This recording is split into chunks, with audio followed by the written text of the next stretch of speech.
morning, everyone. This is Francis, Maurice, Martin, and me, Curt Doolittle, for the Natural Law Institute. This is our office hours Q&A session. We've been on a little bit of hiatus with office hours because I've been a little overloaded with trying to get Runcible launched. But now that the crisis is, I don't know, I feel like I have space to talk to you, and it sort of requires all of us to make it work. So, and Maurice has been kind enough to join us today. So we're gonna try to get through a few of the burning questions in the office hours backlog, of which there are how many? I mean, it's like 15 or 20 of them. Quite a bit. My God. I think our log is now at 40 or so. Oh my God. Yeah. All right, so we've got a lot of questions to get through. As usual, your questions have improved over time to where they're actually quite good. I believe we are still trying to find, we have got some of them converted to shorts. We do. I got a volunteer who has gone through, just going through our history. I mean, to go through the entire history log is quite an endeavor. And did a really good job breaking them into shorts. And I've uploaded a whole bunch. You can see this in a separate playlist. And so we've accumulated quite a backlog of question Q&A session, quick Q&A. Something like 250-ish. Yeah. Wow. So keeping with tradition, we're going to continue. No, I would like you to all welcome Maurice. Maurice actually shaved for the occasion. Maurice, is there any other reason for the rebellion against the tendency of men in our organization to wear beards, or are you just trying to do something for your wife to be, or what's going on here?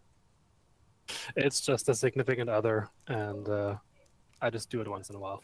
I look 5 years younger, so there's that benefit. I think somebody in our organization has to be the handsome one. Yes, that's what it is. That's what it is. I get to be the face, and you guys get to be the brains behind the operation. Yeah, sure. Okay. Maurice is a face. The rest of you guys are the brain. I'm the hand. I should wear one of those, like the hand thing. Martin, you gonna say anything this morning? What, you got anything to say to the good morning to everyone over here? No, nothing. No, I'd rather not. Okay. Martin is a brain cell of the brain cell. He doesn't speak. All right, let's get started. Usually it works is that Francis reads the question, Martin provides his answer, and then I provide color, and maybe Maurice will provide color as well. Yes, I prefer that the other guys go first. All right. Question 1 from Log Po. How is the U.S. Constitution stated in social science? Okay, I think this is for me. Is that what the deal is? It's your claim, so you have to justify it. God, oh my God, Martin. In this is actually really interesting. It's an interesting question with a really interesting answer. Because of how it was developed and the tradition it was developed from at the time it was developed, it's actually a very close approximation of natural law. It's just incomplete. We can have plugged those holes in it to complete it so that it's more recognizable as a statement of natural law. But there are reasons for that. When the United States was founded, there were 4 folkways, right? 4 basic traditions out of England, which they were all English, but they were culturally distinct because back in that time people didn't move around that much, and so you had regional differences. So when the colonies were formed, they maintained those cultural differences: the Northeast, the Mid-Atlantic, the Appalachian, and the South, all maintained certain cultural dispositions. The one we talk about most is the South, but they're actually all quite a bit different. I've come to not be such a fan of my own puritanical history from the Northeast. But anyway, So they could, so just like today's international law gravitates toward natural law, um, that's the only way to solve questions rationally and in a non-conflict manner between disparate polities. The U.S. Constitution was set up among to form a set of institutions that would maintain the independence of the four folkways, which is expressed in the 13 colonies. So um, there was a market demand for such a thing. At the same time, they're in the Enlightenment, at the peak of the Enlightenment, really, and these you had Blackstone, who had basically written um, his view of natural law as basically social science. Basically, I mean, he says it's divine origin, but that's a hangover from Christianity. And on top of the Enlightenment tradition, you had the maturity of the natural law tradition. And in prior to that, because of the inability of the English and the Germanics to form centralized states, as the French finally did under Napoleon, you had in the long European tradition, or at least Germanic European tradition, the problem of distributed power. And so in the both in the Roman law, and certainly in Roman law, in the vestiges of Roman law in Europe, especially in the Germanic states, if you want to call it that, the Holy Roman Empire, which I consider the heart of Europe. You had limitations, and you had a very um, empirical, starting with the Greeks, of course, you had a very empirical legal system. That empirical legal system was meant to prevent the introduction of the of local fashion, belief, or superstition in as oppression into the legal systems that were shared between these essentially mini states.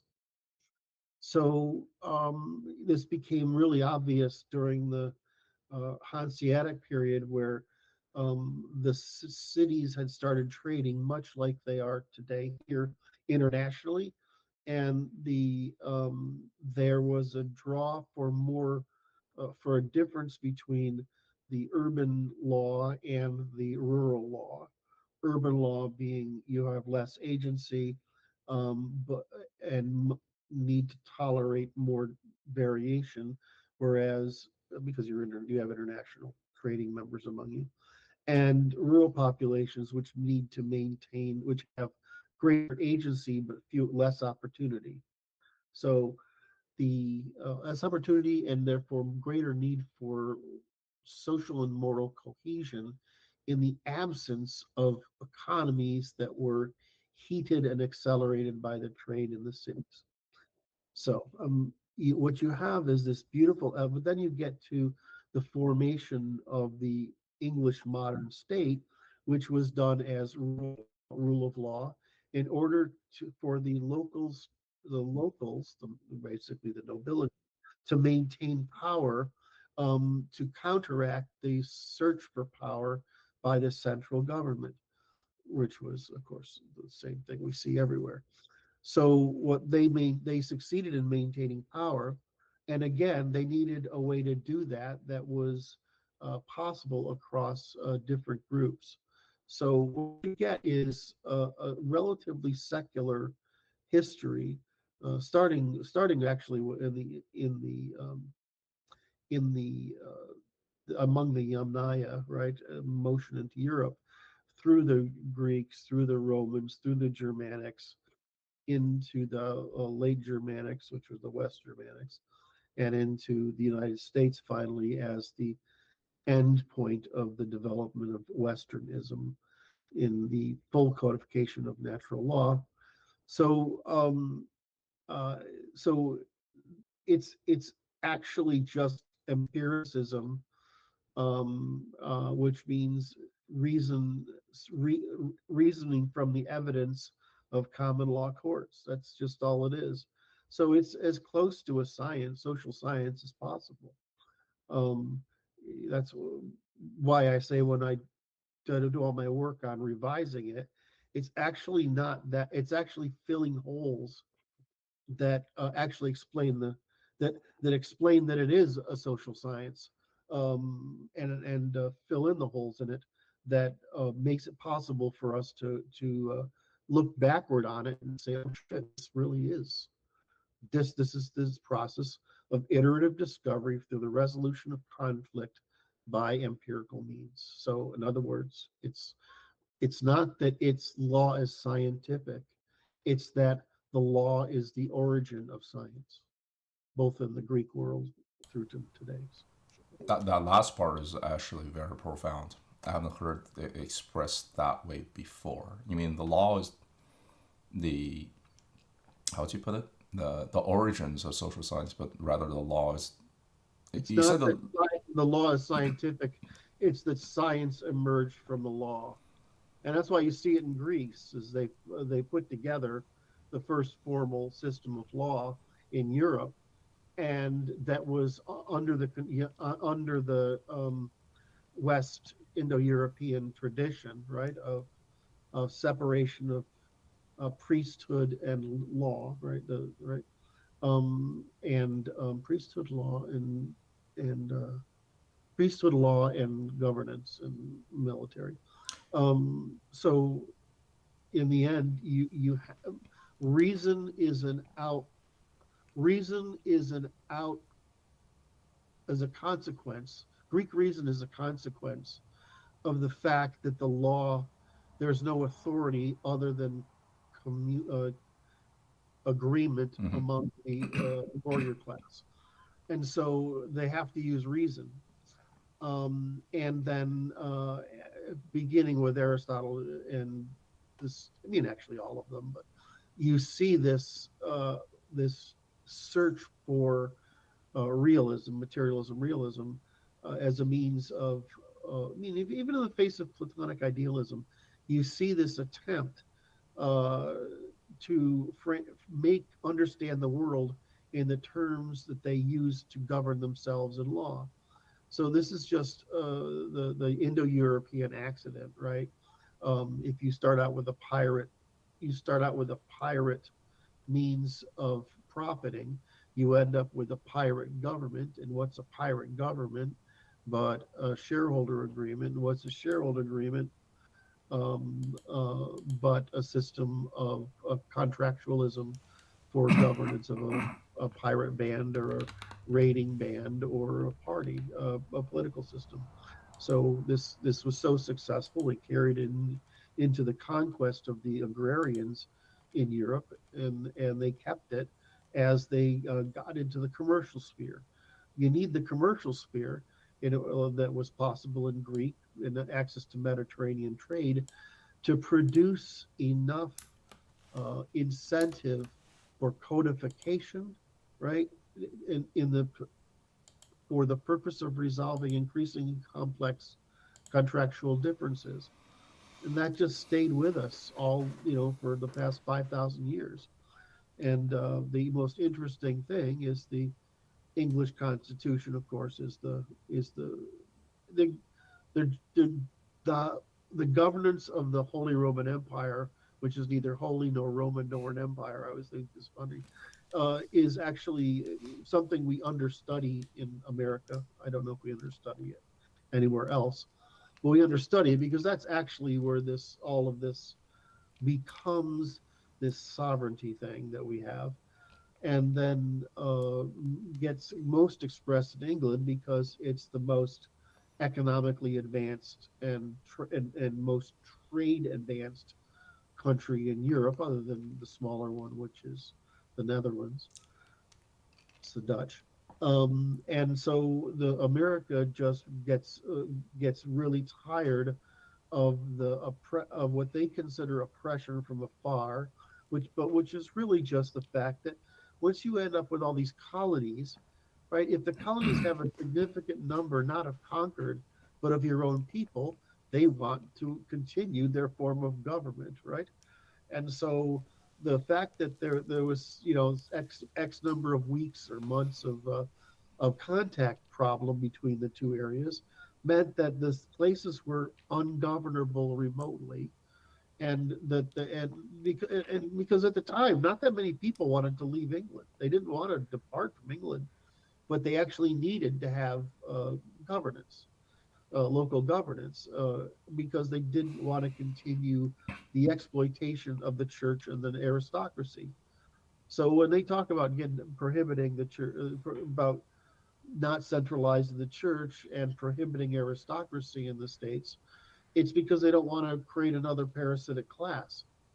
And so you get the emergence of the middle class majority society that the Greeks always told us was going to be necessary. And they put together the only thing that they were familiar with as a means of resolving conflicts, which is contractualism. So the U.S. Constitution, by way of cultural practice and intellectual progress and natural law, especially by the scholastics, ends up being an expression not of it ends up being demonstration of the emergence of science in the most complicated field with most difficult culture, human behavior. And the sciences end up being an application of the same process of law to those areas of investigation with easy closure: physics, chemistry, biology, etc. Curt, something I want to clarify. A moment ago, you mentioned that I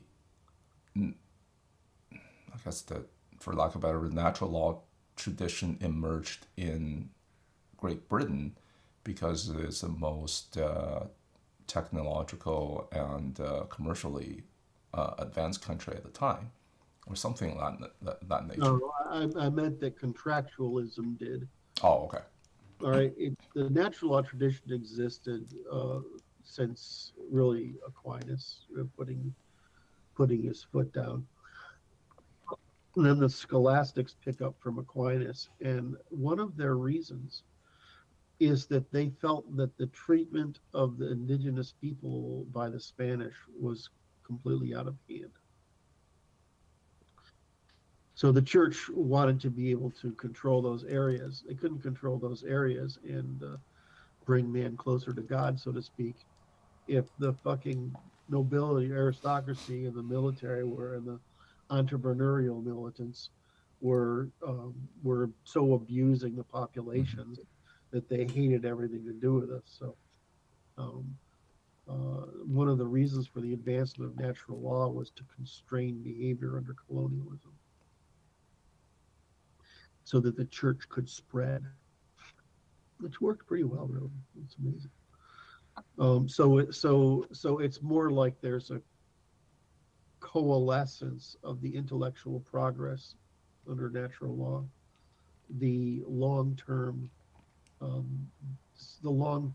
use of law as equal as the means of resolving differences and limiting the power of the aristocracy or nobility, and the rise in commercial cooperation at scale, which required a means of decidability across heterogeneous cultures, and the settlement of the United States by somewhat heterogeneous cultures that prohibited, for example,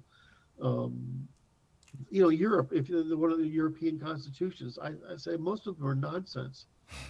And that's because they still can make use of local custom, right? Local custom, tradition, belief, and culture. Well, the English didn't feel that they could do that in the States. The English, the Dutch, whatever, the French, and the Germans didn't feel like they could pull that off, just because they were from 4 different regions of England.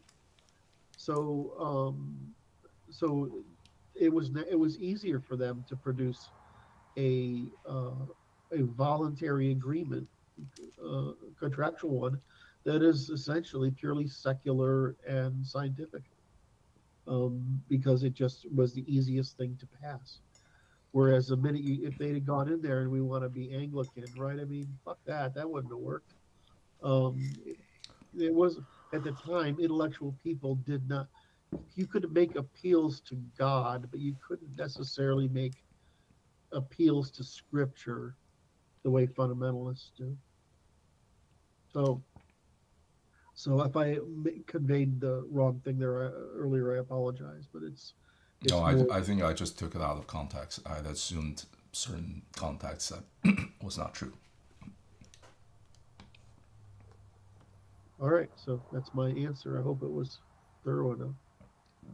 Yeah, one key takeaway I got out of this is because of the need to settle this new continent among even genetically similar people but with different backgrounds, the U.S. founders was forced to not draw on tradition or religion, which were the previous enforcement mechanisms, but rather codify this into law. Correct. They just did not have the grammar necessary to write it to such a precision. That's really. I mean, what do you do?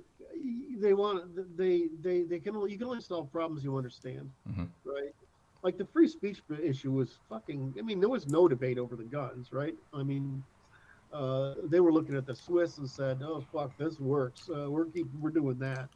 But if you get into stuff like, you know, the free speech, that was hotly debated, and for good reason. You know why they couldn't solve it? Because they didn't know how to say what was true. And even if they said it was true, that would fucking alienate the whole goddamn clerical class and the common people.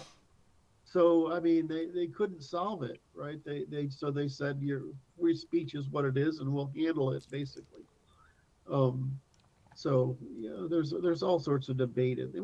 It's hard to form a government voluntarily. A federation is really hard to form. That's why it's not so common. It's only common once you have either an empire or the inability to form an empire, right? You have an empire which enforces these things top down, or you have a group of independent polities that are too weak on their own for self-defense and trade. And so they form a federation simply to make trade easier and defense easier, right? I mean, that's why you do it. I mean, federation. So Germany before the unification, that's a model to look at. Yeah, that's what I said. 1,000 principalities. Yeah, that's what I keep saying is that we had the fucking answer, right? We had the answer. The Swiss are the remnant of the most greatest expression of it. One of the reasons they're not keen on having Switzerland in the EU is you have to get it's like you need an unanimous jury, right? I mean, a unanimous decision from the jury. Well, the Swiss have all these cantons, right? If one canton won't go with a law, that means you can't get it passed. So women couldn't vote in Switzerland until like 91 or something, 91 or 93, something like that. So, so the Europe is not keen on having a party, a state in Europe that can't have that can have some little province somewhere basically block an initiative for the whole continent. If you understand what I'm going after here. So yeah, I think that the model we study France and England and a little bit less Spain because they were powers that affected our North American, South American continents. But that's not where our culture comes from. Our culture, our traditions, our laws and institutions, they're Germanic, right? They're absolutely Germanic. And prior to being Germanic, they're Roman. Roman is a coalition of practical scale and Greek thought. And prior to that, we've got no real good history. despite the fact that it's basically the expansion of the steppe people into Europe and conquering the decimated the population at times, but bringing with them the tradition of hybrid economies, right? I mean, being in the contractualism or rule, what we think of as rule of law. So it's fucking fascinating, really, that for 5,000 years, one cultural foundation has resulted in expressing itself as our law, but moreover as our science, and we're so unaware of the foundations of our law and the foundations of our science that we think that they work the other way around, or we don't even connect them.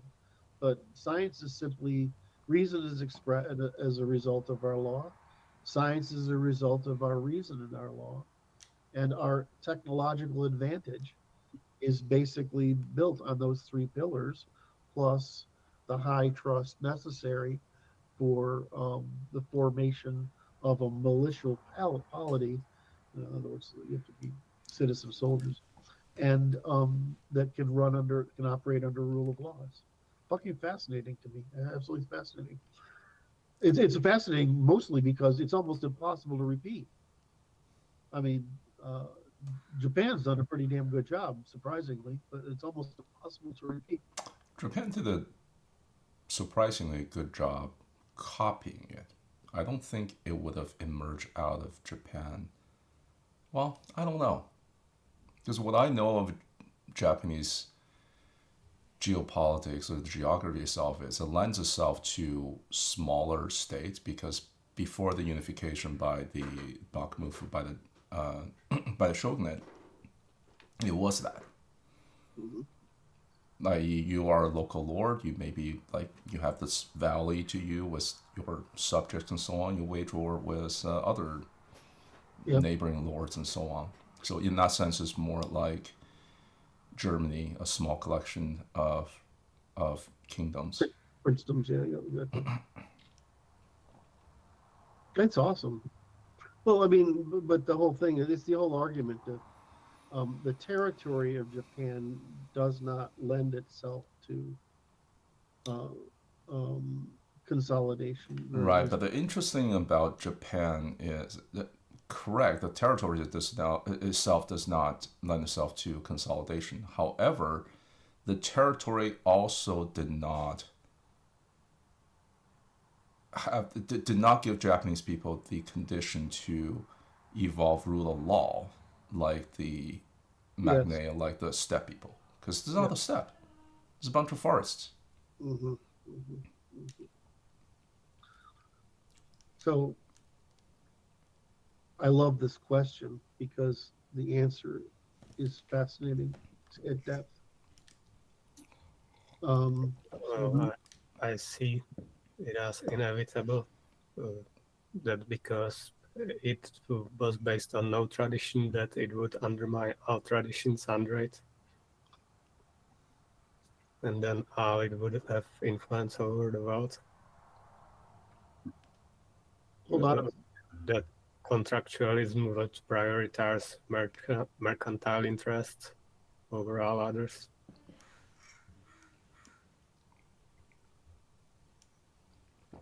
People rely on unchosen obligations rather than contracts.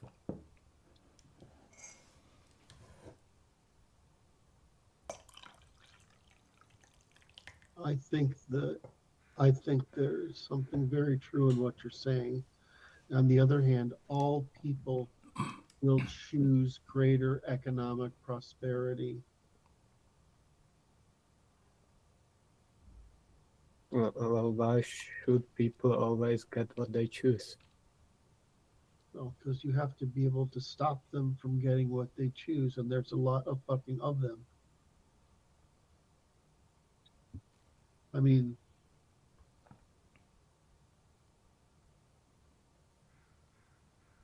what your argument, I would like, I got to find a way to put your argument into good form, which is that um, the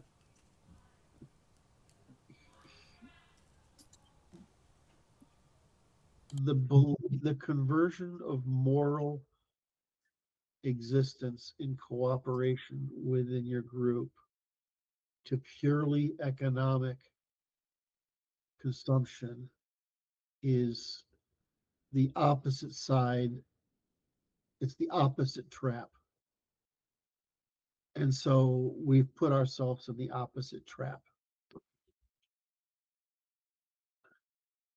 Now, in your world, you would say, don't do that. I think you need to somehow get your culture and produce the institutional framework that prohibits hyperconsumption and the dissolution of identity and belonging due to local tradition.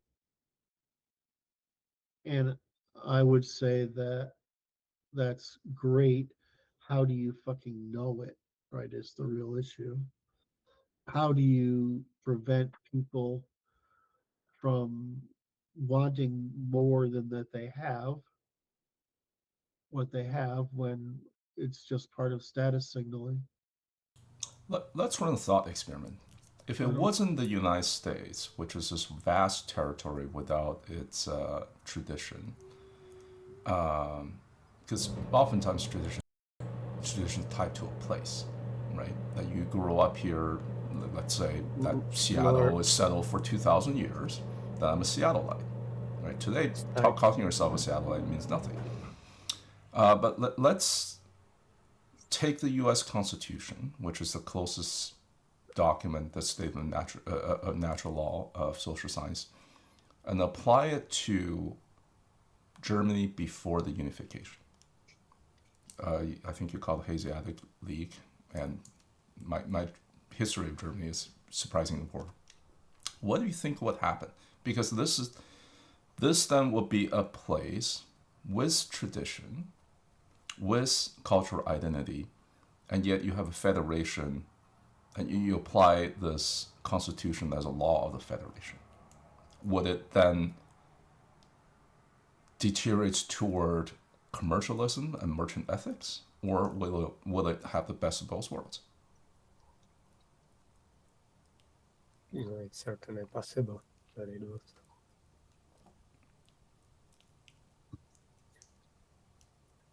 But at least there were still hierarchical relationships within those states. The premise wasn't individualistic, whereas American Constitution pretty much was.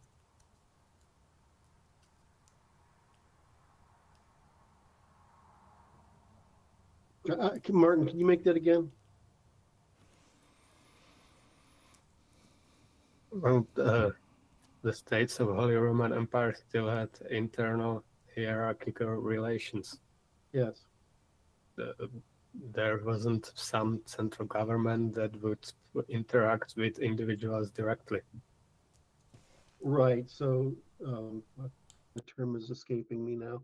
There's a term for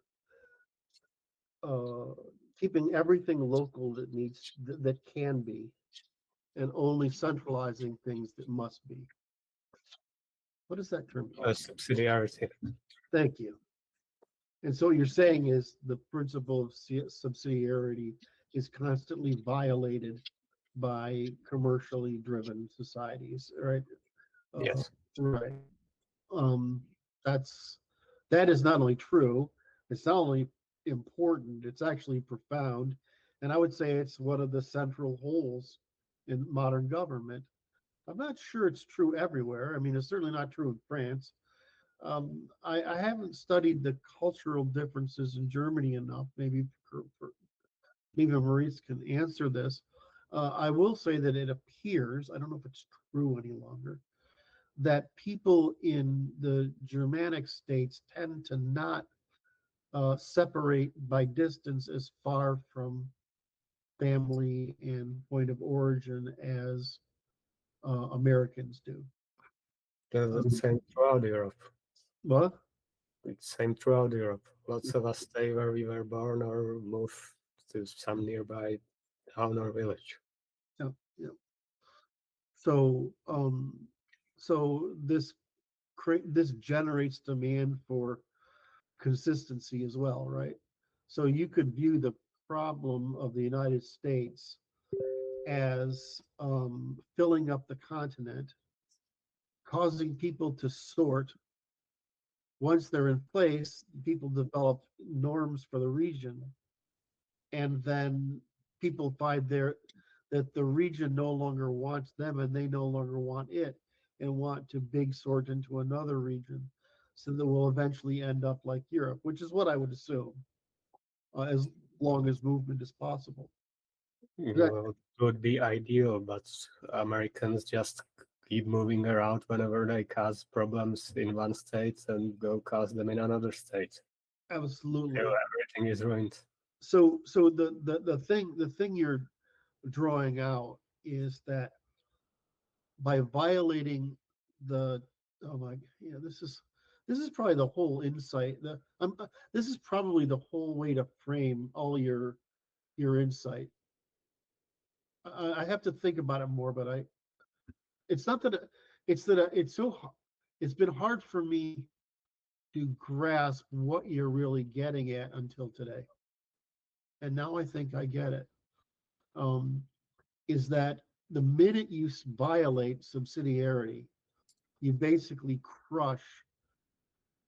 create bowling alone. You crush norms, traditions, values, institutions that have developed over time that keep people bonded to one another, willing to make sacrifices to one another, right? And governments acting in the interests of the people.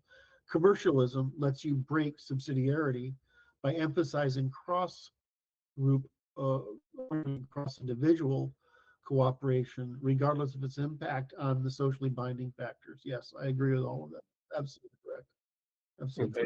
Basically, when you implement prohibition of authority, all the authority ends up with central government. Whereas I want authority distributed as widely as possible. Yeah, so that ends up being the issue, is your position. When I have to understand it in ways I can reduce it to first principles, and I think your whole mission, if it can be reduced to, I see what it is. I hear your criticisms, but I didn't understand what I didn't hear your theory. Now that I have a theory to work with, I can understand your criticisms are all correct. They're absolutely correct. But when you tell me things are bad without an answer, I'm like, well, I don't know what to fucking do about it.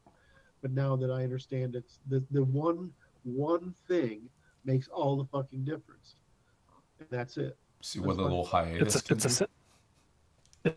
It's essentially the follow-on of the Westphalian Pact, right? Like that cemented the state's responsibility for its own population, which also meant its own authority over its own population, right? And then that enables the subversion of that widely distributed authority through the top level corruption of that state level responsibility or authority. And I mean, that's a lot what Burning talks about as well, that kind of Praetorian system, or the people that can work from the shadows rather than having to actually exercise real world hard power along with the soft power. Well, I don't like the term because Praetorians were at least military class. Yeah, they're at least warriors. Yeah.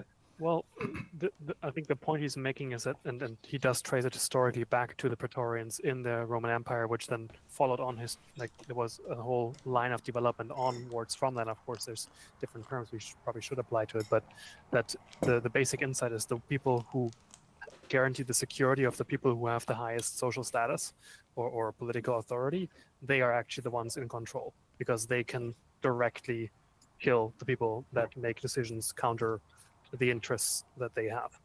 And so if you guarantee security, you can essentially wear states like skin suits, and I think that is what the whole feudal system attempted to counteract, and what the whole Byzantine split was about. At least that's the case that Burlingame makes. That I think it was Constantine who crushed the Praetorians in open battle at the bridge of, at some kind of bridge battle. I forget what it was called, and that followed on a 100-year-long or so kind of preparation by building up the eastern part of the empire, Byzantium, so that it could have its own separate power structure, its own separate resources, its own separate army, and so on, because the Roman Empire had already been corrupted by the Praetorian Guard, essentially ruling from the shadows.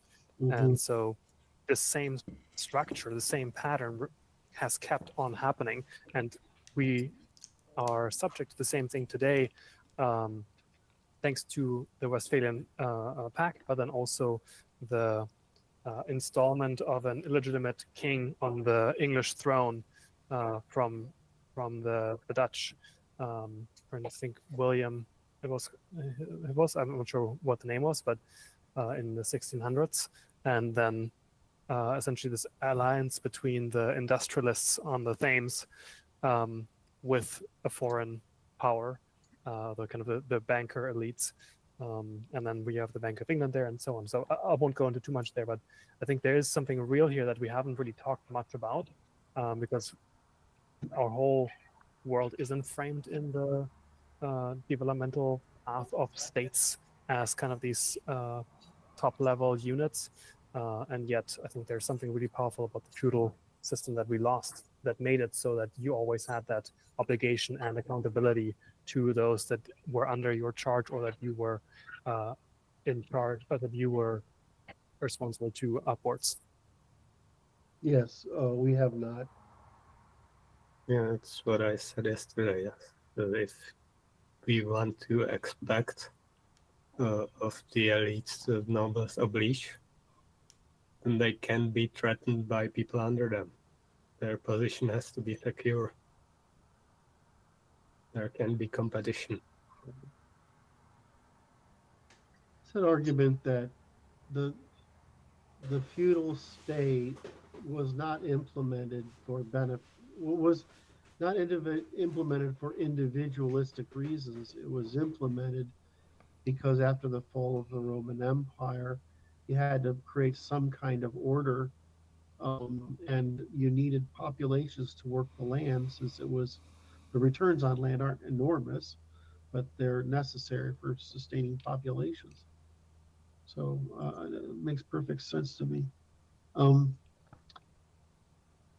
Yes.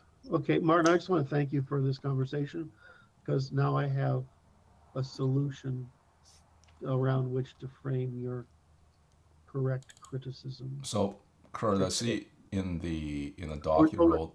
I don't any longer view criticism as undermining the broader work. I view it as an appeal for the emphasis of subsidiarity on the same level as sovereignty, right? I mean, that's really the way to look at it. If we can encode it that way, then your argument is as foundational as every other argument. Did you mean to write subsidiarity as an important first principle?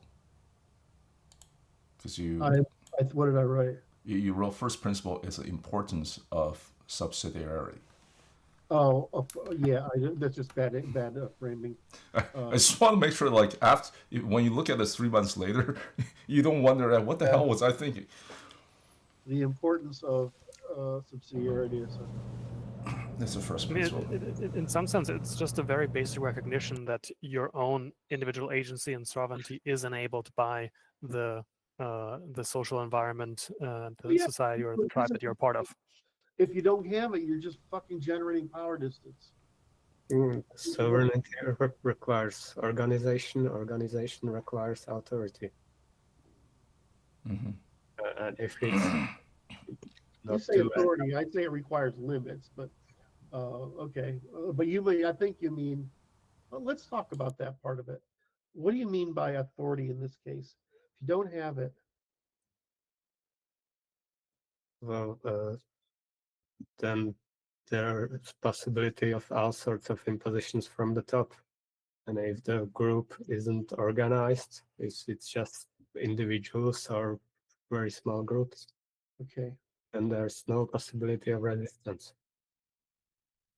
Whereas if you have like many lords, Okay, so let me ask you, how organized? there's a difference between positiva authority, in other words, positiva command or judgment, and negativa command or judgment. There's a big difference between what you may not do and what you must do.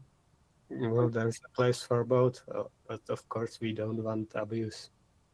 Yes, so so how do we determine that? Yeah, that's the thing, is that I don't know how to, is that if you have to put a rule in place that constrains, like I love subsidiarity because it constrains the positiva that would hurt the population.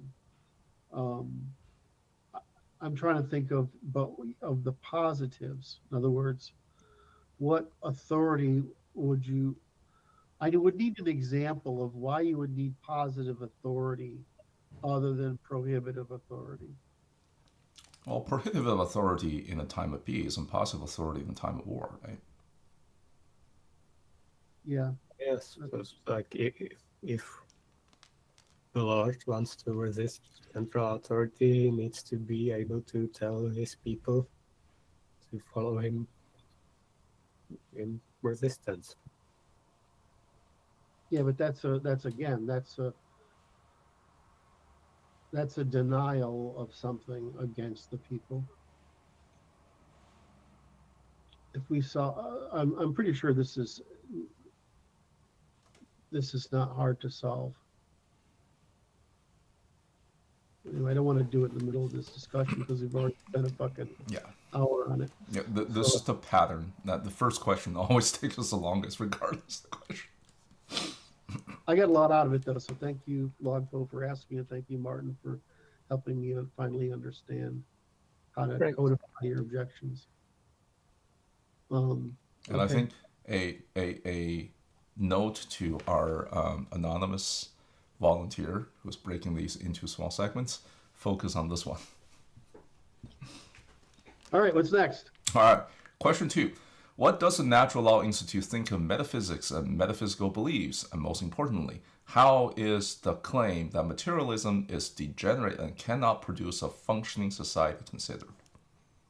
My stance on materialism is in the literal sense of philosophical materialism, meaning everything that happens is an emergent property of the elementary matter, is true. But primitive materialists that are mainly criticized tend to be quite limited in what emergent properties they recognize, letting borders, institutions, traditions, norm, ethics, morals, entire civilization even are arbitrary rather than higher stable relations, and thus proceed to deconstruct them. There's technically no limit at what kind of complex relations can emerge, but the glue that holds them together often doesn't consist of either material or of rational voluntary choices, but is encoded in norms, customs, and traditions, often with a religious wrapping. Deconstructing all that is indeed degenerate.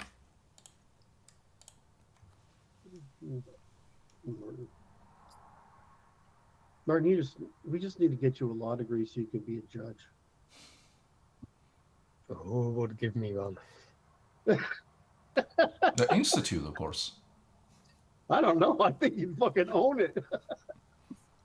Law school. If homeschool parents can issue diplomas to the children that they homeschool, then the institutes ought to be able to give you a degree. Okay. But then you have to defend your dissertation among the staff, in front of the staff. To the fellows of which I am one. That's how you achieve your fellowhood.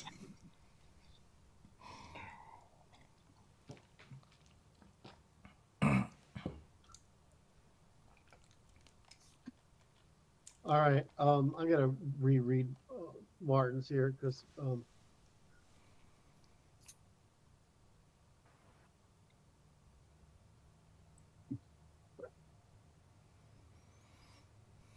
yeah, this is great. All right. So the first question I always have is, why would you want such a thing as metaphysical, which is a great term. Metaphysical means that uh, it's it's not it's not physical, right? It's It's beyond the above physical, physical, right? Meta, right? it's And above. so we traditionally use that term for I don't fucking know. But what's happened is it has been the philosophical substitute for theology or superstition. And just like, you have Aristotelian realism and Platonic idealism, and uh, you have wisdom literature. Religion as wisdom literature versus religion as history and truth and whatever. Um, and then so why do you want that? That's the part that it's interesting to me. Now there are really two reasons that um, that's really three reasons. Three reasons that I've sort of captured here. The first is that, it's easier to believe in fairy stories, right, and children's stories, than it is to understand the sciences, right? I mean, it's one of the reasons we teach children the fables and things like that, and then we teach uh, uh, stories that have moral content, that we teach history in the sense that justifies our own culture's moral traditions. You have this spectrum of fairy tales to literature to history to the sciences. But the reason you have that is because it takes more knowledge. Now you're starting with the easy to empathize with and understand with limited reason, and you need total reason over here with the total inability to empathize with it. And so this is just a learning curve from childhood to adolescent to young, to maturity to full adulthood to wisdom and age. So these are just grammars in some sense. So in one sense, people prefer metaphysical premises because they minimize the cognitive load. The second, that's understandable, but the real reason is that they relieve them of responsibility, provide them with fictitious certainty, and while realism and determinism require high responsibility, constant vigilance, and a tolerance for uncertainty. Now, that's just an attempt to say, I don't want to bother with all that. I don't understand it. I can't control it. I can't act on it. I need peace of mind. The reason we demand metaphysical premises, if we're other than little children, is because the cognitive burden and the emotional burden, the psychological burden of the uncertainty that we feel. In other words, it's an attempt to produce mindfulness by narrative means, right? Which is what all religions, metaphysics, ideologies, philosophies try to do, is they try to calm the mind in the face of pervasive uncertainty by the production of mindfulness, which is to eliminate the feeling of being out of control.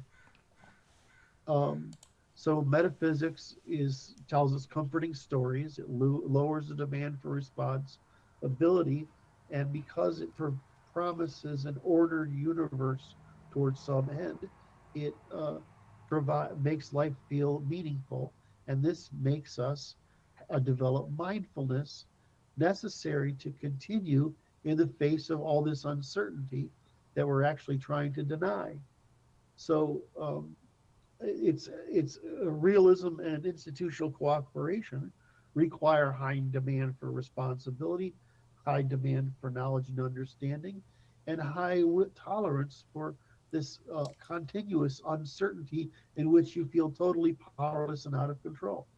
So metaphysics is attractive, but it's civilizationally fragile because metaphysical premises, like any drug, which is exactly why people are using it, this makes it impossible to make serious decisions at any scale, and it tends to, because in other words, it universally did, other than in the West, leads to stagnation and then decline. So the reason as you say, we're against it. What is it? The question? What do we think of it? We think it's damaging, but that doesn't mean we aren't on a mission to discover how to provide mindfulness with under materialism. My view is that it's an institutional failure. Like, we've put in education to make people successful employees in an age of industry, but we haven't continued the tradition of making them mindful so that they can be participants in a civil society. And nor have we maintained the tradition of keeping them physically fit for that purpose. So essentially, the criticism that we have moved from a moral to an empirical, a commercial society, and we have moved from a holistic experience for human tradition exposition into one that is purely driven by that same commercial interest. Those criticisms are true. They're absolutely right. The question is, the problem is, when you say you want to go back to this primitivism as we had in the past, you can't. So some people will. Some people will double down on religion and metaphysical nonsense, and fantasies and ideologies and philosophies and nonsense and fictions and literatures, whatever. Some people will do that as a means of escaping the pressure of lacking mindfulness and reality. Yeah, but it's up to people like us who are not so troubled by uncertainty to master enough of the human experience to produce a solution. Now, I don't think any of them. I thought Peterson was on the way, and then he went nuts. I don't know what happened. Certainly, Francis has discovered that Stoicism works for men, pretty much. I would agree with that. I think that's. But the problem is, we need something to handle the May I add a couple of points here? Please. So, as you discuss that question, it made me come to realization that did we humans create metaphysics because we lacked the system measurement to predict the outcome of human social interaction at scale? Yes. Because you can only say this is the will of God because you lacked the means to even recognize how, say, a group of millions of humans will interact. Their atomic interaction can cause the certain behavior for the entire group, and so therefore we attribute the will of God when it's actually men. In that regard, I think the word metaphysics versus materialism, that's the wrong dichotomy. It's not, we only use metaphysics because physics turns out to be the first science that we really came to a universal method of measurement. Correct. And so we thought it's clearly between physics and metaphysics. Mm-hmm. But it's really just degrees of measurement, or I'm trying to find the right word. It's really the grammar and the grammar, the paradigm and the grammar that you use, i.e. the system used to measure certain effects, and your precision your ability to recognize and then your precision required, an instrument required to go measure it. Mm-hmm. So it's not the dichotomy between metaphysics and materialism, but rather, do you recognize the cause and effect nature? And then if you recognize the cause and effect nature, do you have a way of describing it and measuring it? And then once you constructed a grammar to go measure it, then do you even have the instrument of measuring it? Mm-hmm. Correct. And so the way I usually express this is, have mercy on our ancestors. They went from having a 20-mile radius of cooperation to the fucking planet in a couple of hundred years, and they have no way of understanding the world when it's it affects them from that great a distance. So Moritz? Yeah, I think it's a universal human tendency to create grammars for your action patterns or your behaviors, right? Like if I'm constantly hunting, then I will lots of the time express even things that are not hunting in terms of the activity and the patterns that I discern in that activity in those terms. And so we kind of recognize there's always upstart grammars happening on the individual and collective level that are being introduced into the shared space, if you will. And then some of these win out because it's either the most universally shared experience, or it's the socially status enhancing activity, or it provides some powerful means of excitability or advancement, personal or collective advancement. And so I talked about this also in my presentation at Palestra Forum in El Salvador, that gods essentially act as these kind of social decidability devices, where, yes, you can say it was Thor that made me do that. And it's essentially you connecting up your personal experience of warlike fervor to the collective pattern that you and your culture and your people share to describe that. And so you can therefore, as Curt kind of says, externalize responsibility. But I wouldn't attach to that statement of externalizing responsibility a negative connotation necessarily, because a lot of the time you actually cannot exercise responsibility over forces that are not actually within your control to affect. And so, yeah. So, and then lastly, I think a lot of the time we have this bias for responsibility, because I think it is possible today, thanks to this vast instrumentation and stored up civilizational capital that we have, to have these very precise understandings of models and patterns and so on. And so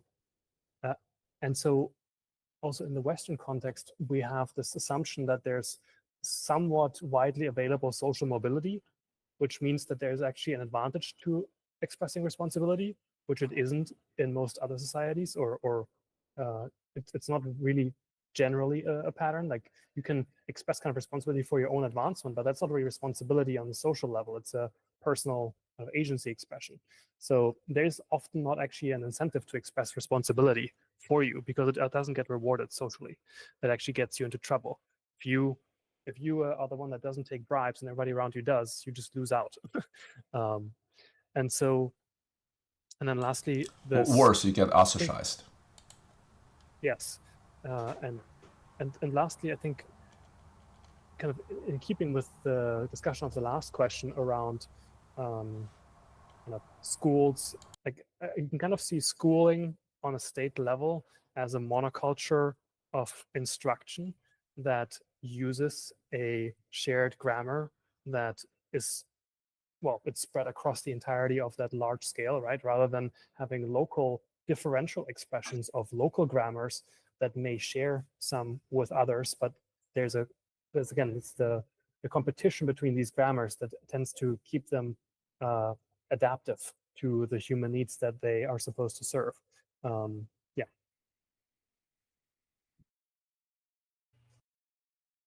So, insofar there are relations and patterns above physical level, then metaphysics is a perfectly legitimate field of inquiry. And of course, there are plenty of silly expressions, which is what Curt objects to, but you'd find them in every scientific field as well. It's true. We could think of metaphysics essentially as a primitive study of informational theory or kind of process understanding, trying to figure out what is the forces that we cannot discern directly that are making the things that we can discern directly operate. If you don't have, there's no necessity that it must be primitive. sure. I just view the claims to metaphysics as attempt to fill in a blank of where you have lack understanding, and if it depends on its motive. It's like, I'm going to assume this because I can't figure anything else out. I suppose that's okay. But if you're choosing it as in opposition to realism, naturalism, etc., then I think you're seeking mindfulness. Is that a bad thing? No, it's not a bad thing to seek mindfulness. It's a bad thing to seek mindfulness by means that may be harmful to you and your polity, even though they are comforting to you in the near term. All right, what's next? Okay, question number 3. What is natural religion? And Curt says, see Twitter post written in answer to this question. While I bring that up, Martin, why don't you read out your answer? Wiki says it simply means that what it worships is all part of nature, including any potential divinity, which is in contrast to revealed religion asserting the existence of the supernatural. But I see the difference also as the former being a natural expression of a given folk, whereas the latter is a manufactured ideology, a noble lie, a political formula covering the real political goals behind it, as exemplified by Platonistic efforts and subsequent Abrahamist successes. Okay, I'm just going to read Curt's Twitter post. Question, Curt, what is a natural religion? Natural religion can be defined as a set of universally occurring religious form. Hold on one sec to make this more efficient. Religious form emerging from evolved human behavior prior to and independent of doctrinal or revealed systems. It arises as an adaptive social technology for transmitting a group's survival strategy across generations by framing its origin, virtue, and obligations as sacred. It consists of 3 intertwining pillars. 1. A nature worship, reverence for the environment as a source of life and risk. Function, encodes ecological knowledge, seasonality, fertility, danger into rituals, taboos, and myths. And cause, the group depends on nature for survival. Treating nature as sacred enforces prudence, resource management, and risk awareness. 2. Hero worship, veneration of exemplars who embody the group's virtues, warrior, lawgiver, leaders. A function, creates a moral and behavioral template by dramatizing the traits that historically secure group advantage. And cause, success in competition with other groups depends on recurring imitations of proven strategies. Elaborating heroes ensures selective replication of effective behaviors. 3. Ancestor worship, ritualized remembrance and honoring of forebears. Function, it treats the accumulated achievements and sacrifices of past generation as a debt owed by the living. And cause, humans evolve in interdependent kin networks. Cooperation is strengthened when individuals perceive themselves as temporary stewards of inherited capital, the genes of land, institutions, norms. The debt as a binding mechanism. Operationally, the debt is the intergeneration transfer of survival capital. The material is the territory, tools, and infrastructure. Biological, the genetic endowment, health, kin networks. Informational, language, customs, laws, and strategies. The living inherit these assets without having earned them, and the narrative of debt turns their preservation and augmentation into a moral obligation. Psychological effect. By sacralizing the source of survival, nature, the templates for behavior in heroes, and a line of descent, ancestors, natural religion converts self-interest into intergenerational stewardship. Why debt behavior produces respect for familial and the sacred. Debt behavior reinforces hierarchy, elders before youth, continuity, past before present, and reciprocity. Inheritance entails repayment through preservation and addition. The sacred is whatever the group treats as non-fungible, not to be traded away or sacrificed for short-term gain. Familial respect emerges because kin are the primary bearers of the debt, and both as creditors and ancestors, and as debtors and descendants. Sacred respect emerges because the group's strategy and success depends on treating certain assets, norms, and places as inviolable. Abstractions of loyalty to idealized leadership ensures that this respect is not contingent on the moral perfection of living leaders, but instead on enduring archetypes tied to the group's strategic memory. Restated concisely, natural religion is an evolved system of sacralizing nature, heroes, and ancestors to enforce the repayment of inherent survival debt, and thereby sustaining the group's strategy and success over time. The debt is repaid through stewardship, preserving, augmenting, and transmitting the group's material, biological, and cultural capital. In doing so, it produces enduring respect for both the familial, quote, kin, and the sacred, non-fungible sources of survival. I just want to add something. If you read this, it's correct. I didn't say why does religion. I didn't answer the question in this one of why religion works and why it's evolved, which is that because humans, we have so much understanding of our language, our instincts, and whatever is so bound to cooperation and cooperation to property or demonstrated interests that all the submission to higher authority, in other words, in religion, is actually an expression of the debt, right? And so the religions create your submission by the production of an awareness of a debt, and it's not in there. It should be after abstraction of loyalty to idealist leaders. So I don't know why I didn't put it in there, because I suspected at the time I was assuming people had already read my work on religion. But so and you can't, and this is why religion works, is it provokes the submission response, right? So the submission response is necessary to produce the sacred, and so the submission response exists because of the debt, and the debt response is what makes possible the sacred. Anyway, I hope that was. I think that was clear. I think in the logic of evolutionary computation, then, or in applying that here, we can think of the people who are the heroes, or the people who are at the top of the social hierarchy, as the ones that are the part of the collective that is most successful at discerning the effective means of navigating reality, at least insofar as they're able to make themselves advance to the top, and thereby, in past times at least, have higher reproductive potential. Mm-hmm.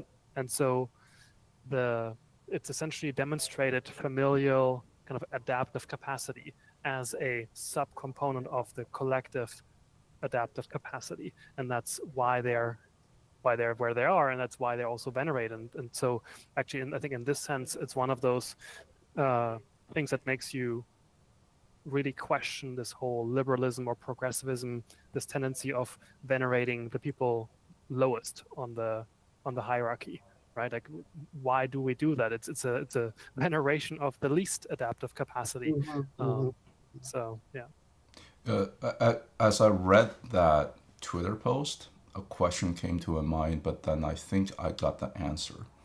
And the question that keeps on going to my mind is this essentially ancestor worship or veneration for the accumulated dead through your genetic line. How do you prevent this religion then becomes or cause people to become stagnant? And the example that keeps on coming to my mind, in China, there's a veneration of what the ancestor have is the best, right? Even back in the Confucius time, he thought that the ceremonies, I think was the right word, from the Zhou dynasty that has already reached the peak, and he wanted to recreate that system, but by definition, then prevents that advancement of society, and we don't see that in the West. And I came to the conclusion it's what type of heroes you made into archetypes. If you look at Western mythology, oftentimes the heroes are the young stars that actually challenges established gods. Correct. Very smart. So there's a couple of things. By having a lot of heroes, you can moderate influence in the society by raising and lowering the emphasis on one or the other. That's you get Islam if you have just Muhammad, right? Right. In the West, you have heroes as you have not only heroes as demigods, right? They're more than they're superhuman, not supernatural, right? I mean, and then gods are capricious, like humans. And so you have this belief that you can, if you are good enough and hard enough and whatever, you can evade, assuage, manipulate, and possibly defeat the gods. So I think the importance is having the portfolio. I forgot the second point you made there. Stagnation, right? So that helps with stagnation. But there is the potential for a group to stagnate if that mythos is too positiva rather than, in other words, too prescriptive. It's too prescriptive. Thank you. That's the word I was looking for. And so you get, if you're too prescriptive, people aren't using it as wisdom. They're using it as what do you call it? Evasion. And so, in the West, we have, it's almost impossible to create a central government, right? It's almost impossible to even, it's just not a territory that's amenable to those things. It's more amenable to small states, right? Or medium-sized states, whatever. And so, and the same thing applied to the pre-national period where it was just polities. So I think that there's this the parallel between the number of heroes and the number of polities. That works out really nicely because you have maintained the adaptivity of the situation, whereas in empires, right, they're trying to suppress all those differences, and you get an imperial religion like the Abrahamic religions, and they are resistant to adaptation. Matter of fact, they're aggressively suppressing adaptation because that's exactly what they were invented for. They were invented for forming static cohesion not innovation and adaptation. Because they're solving two different problems. But I'm currently reading Ricardo Duchesne's new book, Greatness and Ruin. Oh, how could you have it? And I haven't got it yet. Excellent This one. newest. Can recommend. Yes. Tell us about it. I'm bringing it up because he makes a big deal out of the unique feature of our civilization, our peoples, where it was only in our civilization where the kind of male overcoming of the worship of the mother goddess happened, and essentially that is the pathway by which this introspective capacity was developed to such an extent that it was possible to, well, do all that innovation, do all that that thinking, that creative construction, and specifically when you were talking, Franz, about the young hero, right, or the young the upstart hero upstart challenge kind the of- established order. Exactly, and that's essentially what this also says, that it's this, we have this long running kind of social pattern of the choreos, which is the kind of youth war band that, like, you're like 15, 18, something around that range, where you go out with your small band and you raid your neighbors and you go out of the established territory of your tribe and attempt to make your own. And that is this kind of, on a social level, the pattern that makes it possible for this continuous renewal of the governing structure to take place. And so, yeah, that doesn't I don't know that really happens in the same way anywhere else. Well, that's his argument, right? Yeah, that's great. Let me just see something. I wrote him a while ago, and I said, what the fuck is the problem with this publisher? I think the problem is Amazon. Like even now. Yeah, I first ordered on Amazon and it didn't work, and it got kind of delayed or canceled or something, and then I ordered from now the other one, which is Antelope Hill, which is in that work. I'm waiting for the hardcover version of this book to collect.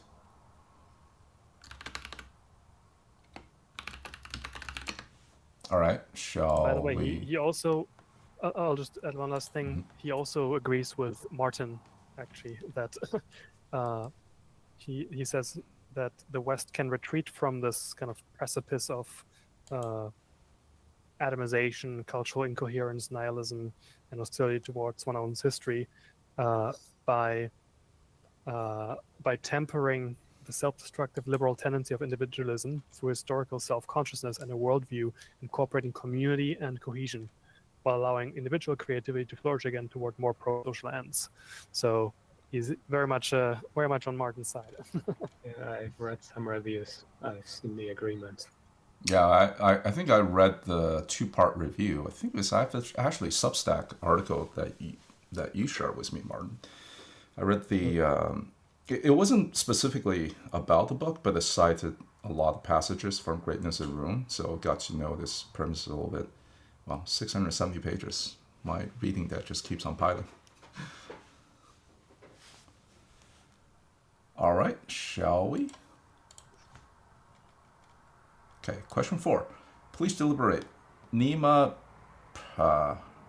Parvini's academic agent book Populist Delusion lists as one of the 4 myths of liberalism the myth of separation of powers, that competing power centers can realistically endure without converging.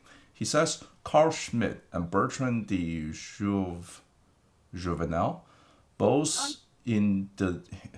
independently came to understand that separation of powers is a myth seldom, if ever, realized in practice.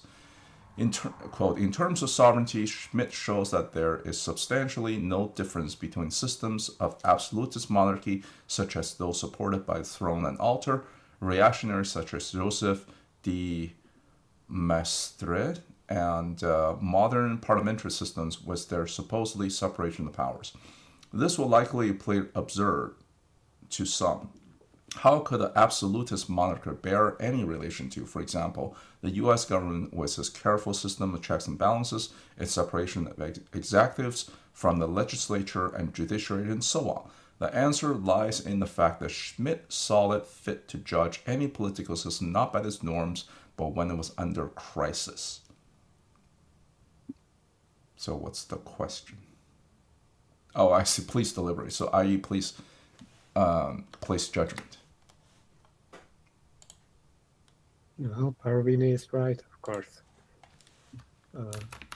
Curt has some notes here about monarchy as a judge of last resort. I see it preferable not just as a judge, but also as an authoritarian with enough power to ensure oligarchs don't get to undermine the state. Beyond that, the best solution I've managed to think of is ensuring a self-reinforcing capacity among normal men to organize and produce their own power centers that are strong enough to resist imposition of both those oligarchs and potentially of the monarch should he defect.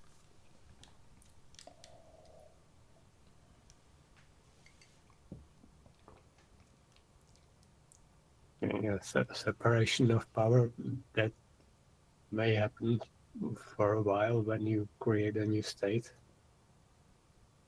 and fill it with honest people. But good luck with making that last.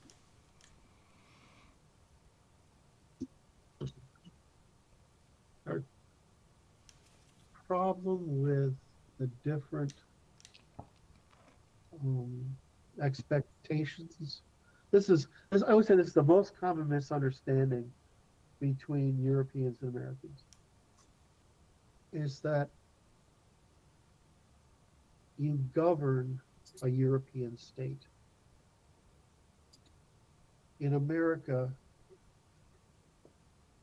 it's a market for the production of commons between states. So it's a federation, not a state. Is that what it turned out to be? Oh, hold on. The difference is that if I understand the evolutionary path of something, I can understand why a thing is what it is, right? Versus what it wishes it was, right? Right. So in essence, that's how the U.S. is conceived, as a market for the production of commons between states. The Civil War created the opportunity for more centralization of power. And after the Civil War and approaching the first part of the 20th century, the economic foundation of Western civilization moved from Northwestern Europe to America. So that by the 1900, American economy was more influential than the European. During that time, there was a desire to get the warlike Europeans out of the American hemisphere, right? This is prior to the World Wars. And so that drove a more imperial ambition, right, for the United States. And after the World Wars, the U.S. almost had to hold on to the remains of the British Empire, at least its naval aspects, in order to attempt to defeat the communists by baiting people into the prosperity of trade, safe trade on oceans, independent of the monopolism of empires over resources. Well, I'm always going to disagree with that. That the fight wasn't against communism; it was a collaboration with communism with destroying the old European empires. Okay. I can only say what the Americans said they were doing, right? That's what I can say. Right. The problem is, this is the question I have with argument I have with Brad all the time. there there is there are always, quote, conspiracies of common interest. There's never one reason for doing something. So the reason things can happen at scale is because there are conspiracies of common interests across multiple power groups. In the American political sphere, which again is a derivation of the the Enlightenment and this Enlightenment fantasy, they believe that's what they were doing, is they don't want to have another world war. They were sick of European war or whatever, not realizing that that's what it takes to maintain the world of trade. So, so I think I might have gotten lost here. So the net result is, when you look at the difference between Europe and America, you see two types of failure. In America, you see the failure to preserve what is the word we were bringing up earlier, Art, that I said you were right about, which is subsidiarity.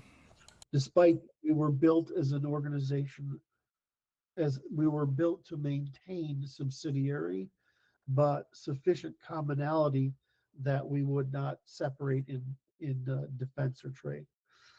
In other words, people wouldn't defect. Um, in Europe, they try to imitate this because it would be easier to be able to coalesce military, strategic, and trade power among the bigger population of Europe, which is 500 million versus 300 million in the US, if they could produce a central government. But to do that, they're violating the European tradition of the principle of subsidiarity.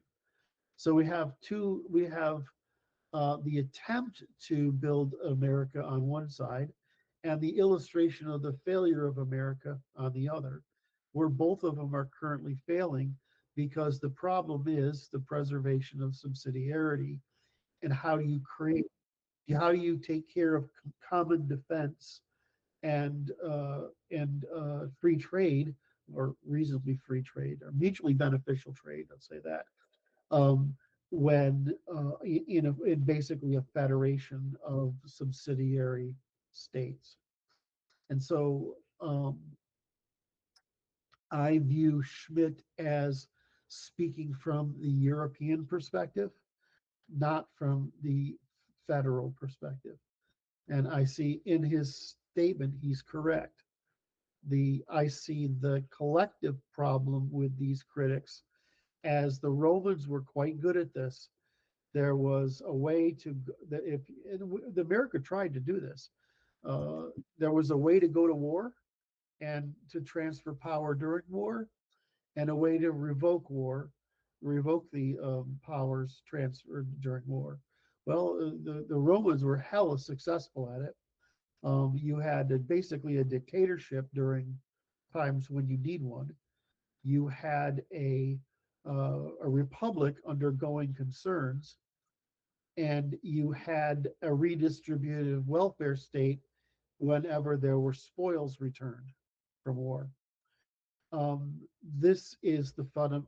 I view this as the error, which is the belief that there is a universal system of government for all conditions, when in fact we need three systems of government for three different conditions.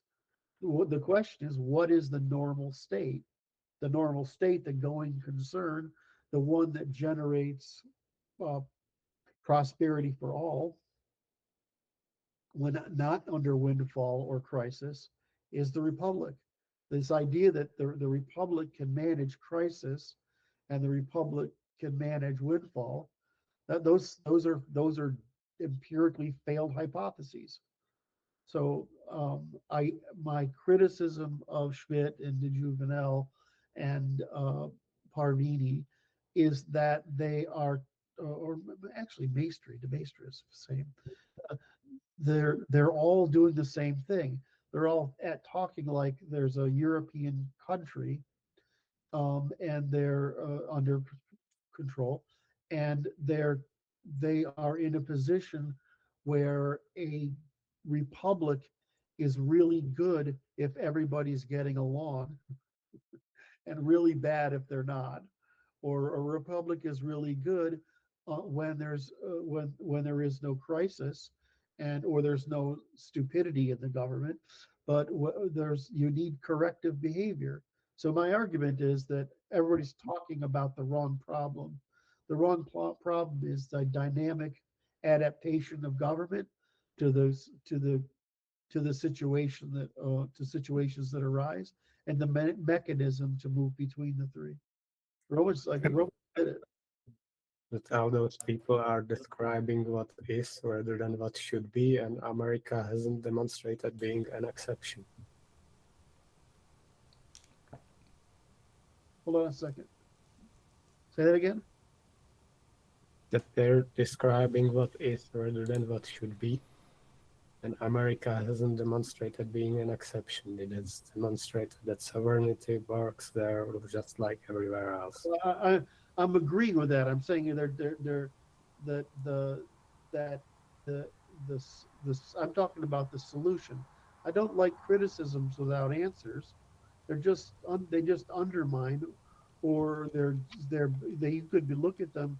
Criticism without answers is a demand that others produce a solution one has not been able to.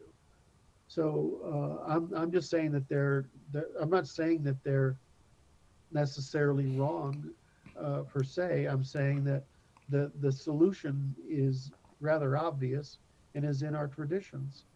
There is huh? It's essentially the same that we talked about in the previous question, where it's again about the subsidiarity and the cultural coherence. That if you share that culture, sorry, Yeah. no, I'm agreeing with you. okay, yeah. So, and that is exactly what the liberal state, by the structure of state to individual relationship rather than state to community relationship, or lord to community, kind of does away with and makes it impossible to, or makes it very difficult to organize against. So here's the hard question, all right, that follows. So today what I got out of it is Martin's concern about subsidiarity is correct, right? So now I'm going to scale it up to what Volume 1 has taught me. The general problem is that localities develop incompatible norms, traditions, and values, right? There are two ways of fixing that. The first is through trade, which tends to produce natural law. Right? But does it need to be fixed? Sometimes incompatibility is the benefit. Well, I'm not arguing that. I mean, I completely agree with you. I mean, I would say that Japan broke off from Confucian tradition because it was better to deal with China as under the European group strategy than it was under the Confucian. Okay, great. And that what happened is that ended up giving China a fucking spiritual heart attack when they were conquered by the Japanese, and they're still trying to get over it. I mean, Francis, I would love to. This is another dinner time. It's a collective. What do you call it? A collective trauma. Yes. And so, because when you're like the center of the world and the everybody, you're so much better than everybody else, and it's fucking obvious. And then some dickheads come along and fuck you over. It's a fucking traumatic. So I completely get it. But I don't want to lose my train of thought. Fuck, I had it, Maurice. Do you remember what you were asking? God damn it. Because I could go down the China thing. We could spend like 3 hours on the China thing. It would be fascinating. Well, the subsidiarity thing, you were talking about what you got out of this, and subsidiarity and I got out of it the states to importance individual. of subsidiarity. But you had raised an objection. Well, and you were going to address it to what you had learned out of Volume 1 and like take it up to the state level. So what I learned out of Volume 1 is the cycle of the evolutionary cycle of qualities. Is that how are you going to get to commensurability? right, between polities so that prosperity can increase. And so what happens, you could do it through religion. That was done, right? You could do it through trade alone and contractualism. That was done. You could do it through imperial conquest and what do you call it? Reorganization, right? You can do it those three ways. And so the the problem is you do need to get people to some commensurability on some degree of terms. Religion works on ethical and moral terms, right? That seemed to work during the after the Bronze Age collapse. That made it possible under the new invention of money and the expansion of trade. Um, China is a master of conquer and absorb, right? I mean, there's no peer in history compared to China in the state side of it, and the West does it by baiting people into trade, as well as fighting them if necessary, right? So so you can do all three means. But once you've got people into cooperative commensurability, in other words, once they've gained the benefit of being able to cooperate, now they want to separate, right? And they want to separate to have sovereignty, to take a specialized advantage of uh, whatever, whatever people. Sorry, I saw your comment there, Francis. Morgan. So you get this. You get the problem of people want to specialize to get the benefits of the previous means of sacrifice of local in favor of regional benefits. So, and then these people get specialized, right? And then they break into conflict because now they're specialized, right? And not all the same anymore. And that causes federations, right, to form. And then federations form on for the same reason, to homogenize, and then people get upset with the homogenization, and they want to specialize again. So this is the fucking cycle we just keep going through, which is obviously just market creation and exhaustion on a different scale. So volume one taught me how problematic this is, but it seems to be an evolutionary necessity to prevent calcification and decline. So I just find it all kind of fascinating. So we come back to this question, which is what we were starting from. It's really that, we're going to follow the in and out strategy because that's what's necessary for all markets to evolve by evolutionary computation. And nobody likes it when these things end. I mean, it's not like the Bronze Age collapse is the only time it's fucking happened, right? It looks like there's basically 4 of them in human history. So they can happen way the fuck back in prehistory, right? We can only see the it's like looking at the universe and see records of something that happened in the past that's released this weird pattern that's in space right now. But it's the same thing here on Earth. We can look back and say something happened in Egypt way the fuck a long time ago. I don't know what the fuck it was, but it wasn't good and it was really bad. Something Europe had cities the same size as the Middle East, right? It's lost from our memory. It's gone. Because you know why? They're gone. And they left almost no record at all. We wouldn't even have known. I mean, how would we know about the cultures of what's today is Slavic Europe, southeastern Europe, or southern Europe? Excuse me. East Central Europe. We would have never known that those cities were as big as the cities in the Middle East, or as complex.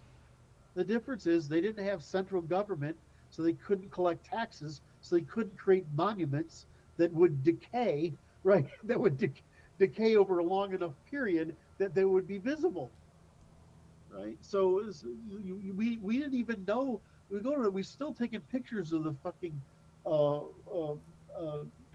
Pyramids. forests because we're just discovering how big those civilizations were at one time. So the problem is, yeah, you can have collapses that are really suck dick, and are really horrible for people for a long time. The way you prevent that, of course, is figuring out how to not do it. What's so funny? Interesting. Like, This is that's why tactic. this is why this video I have a market not for kids on YouTube. Well, just censor that part out. This is a YouTube live video. It goes it goes on YouTube. Oh shit! I did it again. Damn it. But this is just saying this is essentially the same pattern at the large scale of falsification. You have truth candidates, if you will, which are these expressions or forms of collective organization, and then they get falsified violently. Yeah, the question is who has the best incentive to correctly decide how far the limits of homogenization and centralization need to go and no further. And the incentive of merchants is always wrong. Merchants always need to be in a position that they can do what others allow them to do. They can never decide. I would agree with that. Now, that's my argument against libertarians. I agree with it. The difference is that people want the prosperity that trade generates. They don't want the government that power that financial power provides over them at their expense, because they want to maintain their sovereignty. Well, most people always want to consume more. That doesn't make justified. So, but you hit on something there, and I think I might have lost it.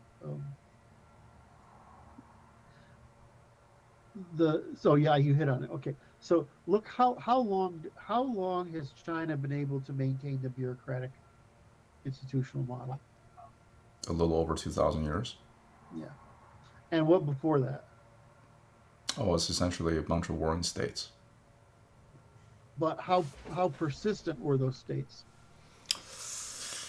Oh gosh, I'm not really a good a good student of Chinese history. Your wife who's the no. I mean, I'm sure, like in my circle of one or twice removed, that there's bound to be some good historians. I won't say those states themselves probably no more than 250 years the empire cycle. Right. Even those warring states. Right. So there's a couple of ways to solve this problem that Martin's talking about. In the West, we prefer kings, right? Because kings basically are the head of the family that's the polity, right? And the great thing about kings is you can kill them, right?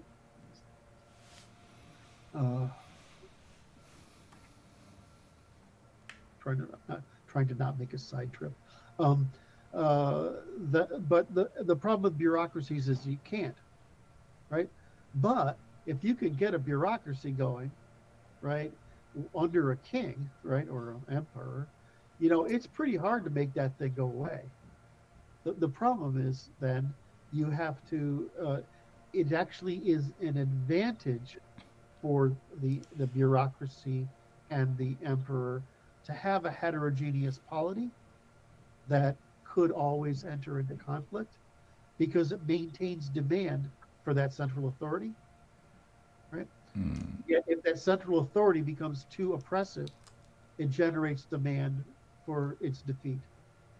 So there is a reason, there is a virtue both to the Federation of Kingdoms and the Empire. The Federation of Kingdoms, because the kings jealously maintain their desire for individual sovereignty, and the Empire, because of its diversity, has got limits on its exercise of power. And so that's what I would prefer, right, is the middle position, and I know this is maybe my bias, I don't know, which is the Roman position, which is you have dictatorship in times of war, you have redistributive socialism in times of windfall, and you have a commercial republic in times of peace. And the problem, of course, Martin brings up is that those you eventually dilute the leadership caste, if you're not careful, by their replacement with the financial caste, right, or the commercial caste, and then you lose the very capacity of that republic to change its forms, because commercial sacrifice is necessary in times of war, and commercial uh, uh, and during times of peace, you need the commercial expansion to generate the most returns and to keep people invested in the polity. And under windfalls, you can reward the people for their investment in the polity.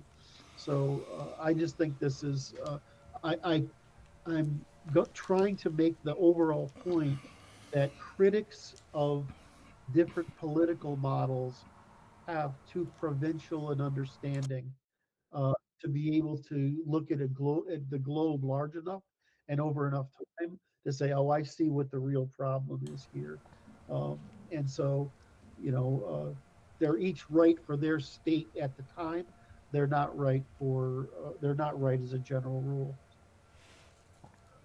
Yeah, I think they see their job as ridding the populace, or at least the upstart elite, of the delusions that prevent them from actually reorganizing the society into something that can adapt to the present new challenges. So I think that's the charitable interpretation of what they're doing. This has ended up an amazing discussion. All right. Well, with that, we're actually coming to the end of ours. It's been 2 hours. Is it really? Yeah. We gotta stop Martin from going on so long. Speak for yourself. Yeah, that was the whole idea. I was speaking for myself. All right, Curt. Please do the outro, and after that, can you stay on the call for a couple of minutes? Okay. All right, everyone. Thank you for watching. We got through how many questions? 4. Questions. That's more than I thought, given the first one. We got the 4 questions. We have God knows how many left. I was prepared to answer the next one, but that was as far as I got. Francis, thank you for your excellence and moderation. Maurice, thank you for participation. It was fun. It was great having you here. Martin, I really appreciate today because now I fucking get it. Martin has this belief that I'm just stupid and slow, and that eventually I'll get it. But and he's not necessarily wrong, right, Martin? It's just that I can't. The way you try to educate me is not very helpful, I guess, or is not helping me on my journey. But anyway, No, he beats you over the head with a stick until you get it. He really does. But you know, I don't have carrots at my disposal. What? I don't have carrots at my disposal.